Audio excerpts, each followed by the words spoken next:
अल्लाहु अकबर। हाथ कहां बांधा? सीने पर बांधा। क्यों बांधा? अब्दुल गफ्फार साहब, नमाज में हाथ कहां बांधना है? अब्दुल गफ्फार साहब ने हदीस पढ़ के सुनाई, अल्लाह के नबी सीने पर हाथ बांधते थे, आपने बराबर सीने पर हाथ बांधा। रुकू में गए, मौलवी साहब जब रुकू में जाएंगे तो पीठ कैसी होगी? मौलवी ने हदीस पढ़ के सुनाई, जब रुकू में जाए तो पीठ बिल्कुल बराबर होनी चाहिए, सर के लेवल के बराबर होनी चाहिए, न ऊंची होनी चाहिए न नीची होनी चाहिए। रुकू से उठा, समी अल्लाहु लिमन हमीदा रब्बना वलकल हम्दु हम्दन कसीरन तय्यबन मुबारकन फी। सजदे में गया, मौलवी साहब सजदा करते वक्त कौन कौन सी चीजें जमीन पर होनी चाहिए? मौलवी साहब ने हदीस पढ़ के सुनाई, अल्लाह के प्यारे नबी फरमाते हैं, उमिरतु अन अस्जुदा अला सबति आज़ुम, मुझे हुक्म दिया गया है कि सजदे के अंदर 7 हड्डियां जमीन पर होनी चाहिए। दोनों हाथ जमीन पर होना चाहिए, दोनों पैर का घुटना जमीन पर होना चाहिए, दोनों पैर का पंजा, पैर की जो हथेली है वो जमीन पर होनी चाहिए, और इसी तरीके से माथा और नाक, माथा और नाक दोनों एक में है। ये 7 चीजें सजदे में होनी चाहिए। नमाज में आप मुकम्मल हदीस को फॉलो करें। एक एक मसला पूछ रहे हैं मौलवी साहब। मस्जिद के बाहर निकले, दुकान पर गए, कस्टमर आया, हाजी साहब ये माल, ये कपड़ा, ये सामान कितने का देंगे? हाजी साहब कहते अल्लाह की कसम मुझे 100 का पड़ा है, तू 110 दे दे। वही हाजी साहब जो मस्जिद में नमाज का तरीका मौलवी साहब से हदीस की रोशनी में पूछ रहे थे, जब मार्केट में आए, जब बिजनेस करने आए, जब कारोबार करने आए, तो झूठी कसम खा करके अपने माल की गलत कीमत बता दी।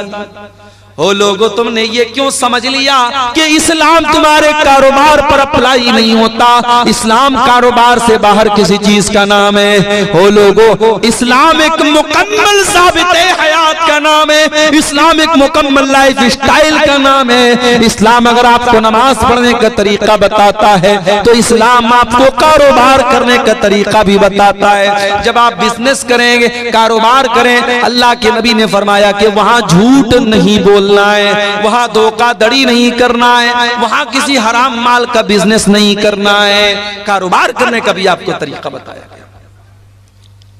यह आयत सूरतुल बकरा की है, कुरान के दूसरे पारे की आयत। या अय्युहल्लज़ीना आमनू उदखुलू फिस्सिल्मि काफ़्फ़ा, ऐ ईमान वालो दाखिल हो जाओ, प्रवेश करो, एंट्री करो, फिस्सिल्मी इस्लाम के अंदर। या अय्युहल्लज़ीना आमनु उदखुलू फिस्सिल्मि काफ़्फ़ा, ऐ ईमान वालो तुम इस्लाम के अंदर पूरे के पूरे दाखिल हो जाओ। आप किसी मकान के अंदर दाखिल होते हैं, ऐसा तो नहीं होता कि आपका हाथ मकान के अंदर है और बाकी जिस्म बाहर है, ऐसा तो नहीं होता। आप ऐसा भी नहीं करते, किसी मकान के अंदर, किसी बिल्डिंग के अंदर आप दाखिल होते हैं, पैर बिल्डिंग के अंदर है और बाकी बॉडी बाहर है। आप जब भी किसी मकान में प्रवेश करते हैं, किसी घर में दाखिल होते हैं, तो पूरे के पूरे दाखिल होते हैं। अल्लाह रब्बुल आलमीन फरमा रहा है उदखुलू फिस्सिल्मि काफ़्फ़ा, ऐ ईमान वालो तुम इस्लाम के अंदर पूरे के पूरे दाखिल हो जाओ। गोया इस्लाम भी एक बिल्डिंग की तरह है, इस्लाम भी एक घर की तरह है, और इस घर में तुम्हें आधा अधूरा नहीं दाखिल होना है, इस घर में तुम पूरे के पूरे दाखिल हो जाओ। वला तत्तबिऊ खुतुवाति शैतान, और ऐ ईमान वालो तुम शैतान के तरीके पर न चलना, शैतान के नक्शे कदम पर न चलना। इन्नहु लकुम अदुव्वुम मुबीन, शैतान तुम्हारा सबसे बड़ा दुश्मन है, खुला हुआ दुश्मन है। वो छुप करके दुश्मनी नहीं कर रहा है, खुल करके दुश्मनी कर रहा है। भाई एक दुश्मन हमारा वो होता है, दुश्मन है लेकिन हमको मालूम नहीं, उससे बचना थोड़ा मुश्किल होता है। शैतान कोई ऐसा दुश्मन नहीं जो छुपा हुआ है, शैतान पहले दिन से हमारा दुश्मन है। हमारे बाप आदम को इसी ने जन्नत से निकलवाया, हमारी मां हव्वा को इसी ने जन्नत से निकलवाया। हमारे माँ बाप आदम और हव्वा को जिस पेड़ के करीब जाने से अल्लाह ने मना किया था, उस पेड़ को चखने पर इसने मजबूर तो नहीं कह सकते, यानी ऐसा उनको लालच दिलाया, ऐसा बहकाया कि उन्होंने उस पेड़ को खा लिया, उसके फल को खा लिया। जन्नत के अंदर उनके कपड़े बदन से उतर गए, दोनों बरहना हो गए, नंगे हो गए, जन्नत के पत्तों से अपनी शर्मगाहों को ढांपने लगे। शैतान हमारे बाप आदम से लेकर के हमारी मां हव्वा से लेकर के कयामत तक आने वाले हर इंसान का दुश्मन है, हर उस इंसान का दुश्मन है जो अल्लाह के रास्ते पर चलने वाला है, जो दीन के रास्ते पर चलने वाला है। शैतान का काम ही है हमको बहकाना। शैतान तो वादा करके आया अल्लाह ताला से, शैतान खामोश नहीं बैठा है, शैतान वादा करके आया है। सुम्मा लातियन्नहुम मिन बैनि अयदीहिम व मिन खल्फिहिम व अन अयमानिहिम व अन शमाइलिहिम व ला तजिदु अक्सरहुम शाकिरीन। ऐ अल्लाह, मैं तेरे ज्यादातर बंदों को बहकाऊंगा। ऐ अल्लाह, आगे से भी बहकाऊंगा, पीछे से भी बहकाऊंगा, दाएं तरफ से भी बहकाऊंगा, बाएं तरफ से भी बहकाऊंगा। ऐ अल्लाह, हर तरफ से तेरे बंदों को बहकाऊंगा। व ला तजिदु अक्सरहुम शाकिरीन, और तेरे ज्यादातर बंदे तेरे नाशुक्रे हो जाएंगे। नाशुक्रे हैं कि नहीं? बड़े बड़े पढ़े लिखे लोग हैं, काबिल लोग हैं, वेल एजुकेटेड है, वेल क्वालिफाइड हैं, सूरज के आगे हाथ जोड़ रहे हैं, चांद की इबादत कर रहे हैं, पेड़ की इबादत कर रहे हैं, नदी के आगे हाथ जोड़ रहे हैं, सांड को देख करके, गाय को देख करके उसके आगे हाथ जोड़ रहे हैं, गाय का पेशाब पी रहे हैं, गाय का गोबर खा रहे हैं। आपके गुवाहाटी के अंदर औरत की शर्मगाह की मूर्त बनी, उसकी इबादत हो रही है, शर्मगाह की पूजा, शर्मगाह की इबादत हो रही है। इससे बढ़ करके अल्लाह ताला की नाशुक्री क्या होगी? पैदा करने वाला अल्लाह, जिंदगी देने वाला अल्लाह, ऑक्सीजन चलाने वाला, ऑक्सीजन देने वाला अल्लाह, रोजी रोटी का मालिक अल्लाह, और अल्लाह की धरती पर रह करके अल्लाह की ऑक्सीजन में सांसें लेकर के इंसान शर्मगाह की इबादत कर रहा है। इससे बढ़ के नाशुक्री क्या होगी? अभी हमारे उत्तर प्रदेश में 12 साल पर हमारे गैर मुस्लिम भाइयों का एक त्योहार आता है, महाकुंभ के नाम से। अभी वो चल रहा है, बड़ी भीड़ है, अभी ट्रेनों में, रोड पर सफर करना बड़ा मुश्किल है। इलाहाबाद के अंदर, प्रयागराज के अंदर सारे देश भर से संत साधु आए हुए हैं, मीडिया वाले खूब कवरेज दे रहे हैं। उसमें ऐसे भी साधु लोग आते हैं, ऐसे भी बाबा लोग आते हैं। कोई 10 साल से अपना हाथ ऐसे उठाए हुए है और उसी को बहुत बड़ी इबादत समझ रहा है।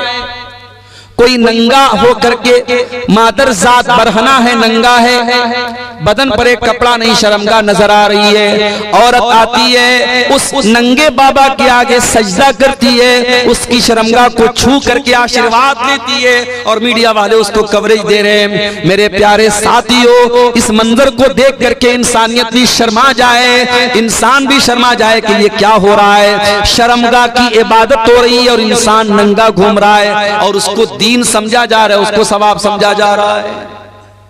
ये सारे मनाजिर देखने के बाद क्या हमारे और आपके दिल में ये जज्बा पैदा नहीं होता कि ऐ अल्लाह, तेरा बहुत बड़ा करम और एहसान है कि तूने हमें मुसलमान बनाया है। हमारी औकात नहीं थी, हमारी हैसियत नहीं थी कि हम अपनी सूझबूझ से इस दीन को कबूल करते। बड़े बड़े दानिश्वर, बड़े बड़े पढ़े लिखे बुद्धिजीवी लोग इसी मुल्क में रहते हैं, इस्लाम कबूल नहीं कर रहे हैं, तौहीद कबूल नहीं कर रहे हैं। ऐ अल्लाह, हम इस बात की गारंटी कैसे ले सकते थे? ये तो तेरा करम है, तूने हमें मुसलमान बनाया है। कभी गौर करना मेरे प्यारे साथी, हमारे अंदर कोई सुरखाब का पर लगा हुआ? अल्लाह ने कौन सी ऐसी खास बात हमारे अंदर देखी, हमको मुसलमान बना दिया? ये बस उसका करम है, उसकी कृपा है, उसकी रहमत है, वरना हम किस लायक है मेरे प्यारे साथी। इसीलिए जन्नती जब जन्नत में जाएंगे तो क्या कहेंगे? वक़ालुल हम्दुलिल्लाहिल्लज़ी हदाना लिहाज़ा वमा कुन्ना लिनहतदिय लौला अन हदानल्लाह। आय अल्लाह, तेरा करम और तेरा शुक्र है, तूने हमको हिदायत की नेमत से नवाजा, इस्लाम की नेमत से नवाजा। आय अल्लाह, अगर तू हमको हिदायत न देता तो हमें ये हिदायत नहीं मिल सकती थी, हम इस हिदायत को नहीं पा सकते थे। आय अल्लाह, तेरा करम है कि तूने हमको हिदायत से नवाजा। ये अल्लाह का बहुत बड़ा एहसान है मेरे प्यारे साथी। इसीलिए पांचों टाइम की नमाज में हम बार बार अल्लाह ताला से क्या दुआ करते हैं? इहदिनस सिरातल मुस्तकीम। आय अल्लाह, तू सिराते मुस्तकीम पर हमको चलाना, अपने सीधे रास्ते पर चलाना, इस्लाम के ऊपर चलाना। सिरातल लज़ीना अनअमता अलैहिम। आय अल्लाह, उनके रास्ते पर चलाना जिनके ऊपर तेरा करम हुआ, तेरा इनाम हुआ। आय अल्लाह, नबियों के रास्ते पर चलाना। आय अल्लाह, सिद्दीकीन के रास्ते पर चलाना। आय अल्लाह, शुहदा के रास्ते पर चलाना। आय अल्लाह, सालिहीन के रास्ते पर चलाना। गैरिल मग़दूबि अलैहिम वलद्दाल्लीन। आय अल्लाह, उनके रास्ते पर तू न चलाना जिनके ऊपर तेरा गज़ब नाजिल हुआ, उनके रास्ते पर न चलाना जो भटक गए। आय अल्लाह, यहूद और नसारा के तरीके पर न चलाना। ये दुआ करते हैं हम सूरह फातिहा की शक्ल में, पांचों टाइम की नमाज में हर रकात में हम ये दुआ करते हैं। ये इतनी बड़ी नेमत है मेरे प्यारे साथियों इस्लाम, कि इस नेमत को हम बार बार अल्लाह से। इसीलिए कुरान में हमको ये दुआ सिखाई गई, रब्बना ला तुज़िग़ क़ुलूबना बअदा इज़ हदैतना व हब लना मिन लदुनका रहमह इन्नका अंतल वह्हाब। ईमान वाले ये दुआ करते हैं, ऐ परवरदिगार, जब तूने इस्लाम की नेमत से हमको नवाजा, जब तूने हिदायत की नेमत से हमको नवाजा, आय अल्लाह, दोबारा हमको भटकने न देना, गलत रास्ते पे जाने न देना, शिर्क के रास्ते पर जाने न देना, कुफ्र के रास्ते पर जाने न देना। आय अल्लाह, जब तूने हिदायत की नेमत से नवाजा तो फिर हमारे दिल की हिफाजत करना। इसी झारखंड की सरजमीन पर रांची बहुत मशहूर शहर है, झारखंड कैपिटल है आपके स्टेट की। नुसरत जहां नाम की एक लड़की, पांचों टाइम की नमाजी, रोजेदार, उलमा के बयान सुनने वाली, एक दीनी बैकग्राउंड, एक रिलीजियस बैकग्राउंड से ताल्लुक रखने वाली लड़की मुर्तद हो जाती है और नुसरत जहां से निशा सिंह बन जाती है। कभी आपने सोचा कि ये वाकयात क्यों हो रहे हैं? आपके लिए तो एक न्यूज है साहब, अखबार में खबर आ गई, हमने एक न्यूज की तरह, एक समाचार की तरह सुन लिया। माफ करना मेरे प्यारे भाइयों, अगर आपकी कौम की कोई लड़की निशा सिंह बन रही है नुसरत जहां से, तो पूरी कौम के लिए सोचने का मकाम है। पूरी कौम के चेहरे के ऊपर बहुत बड़ा थप्पड़ है कि आप अपने दीन की अहमियत भी अपनी कौम की बच्चियों को न बता सके।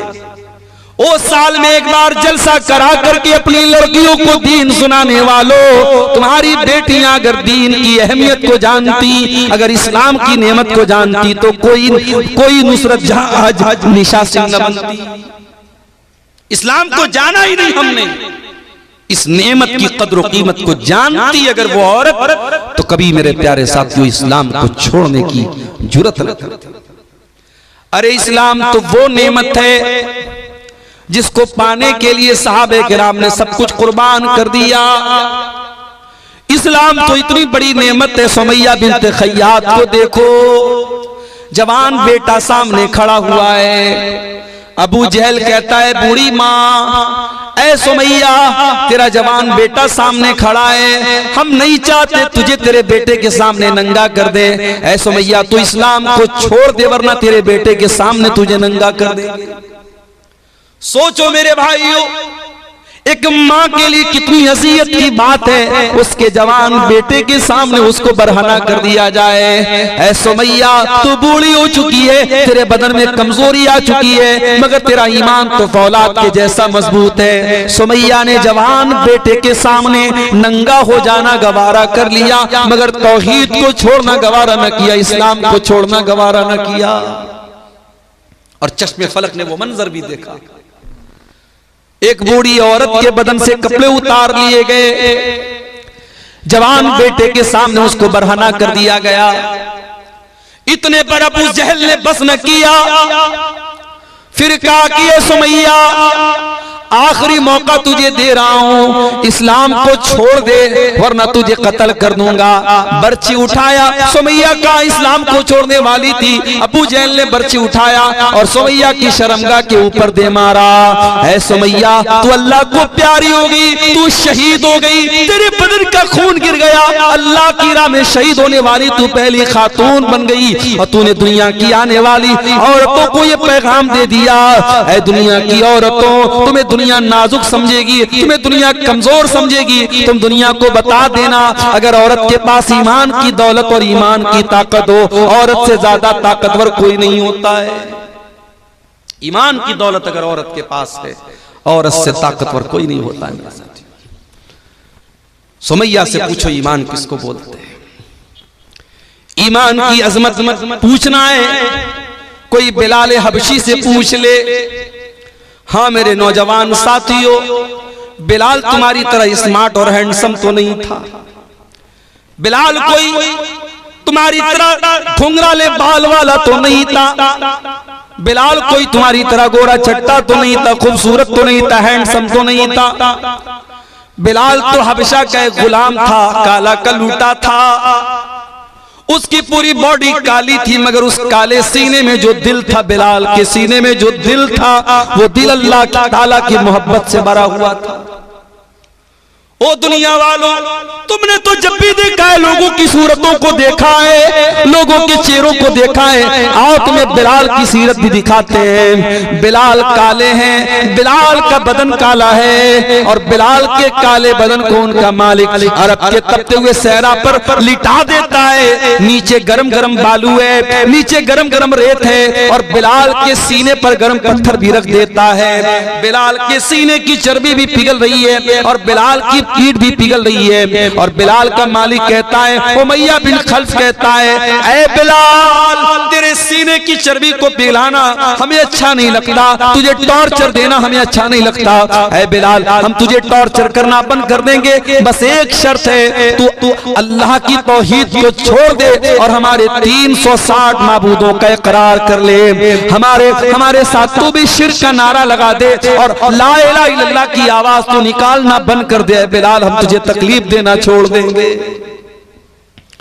बिलाल की जबान से आवाज नहीं निकल रही, बिलाल कुछ कहने की पोजीशन में नहीं है, मगर उस गर्म पत्थर के नीचे और उस तपते हुए सहरा में लेटे हुए बिलाल की जबान से एक लफ्ज सुनाई देता है।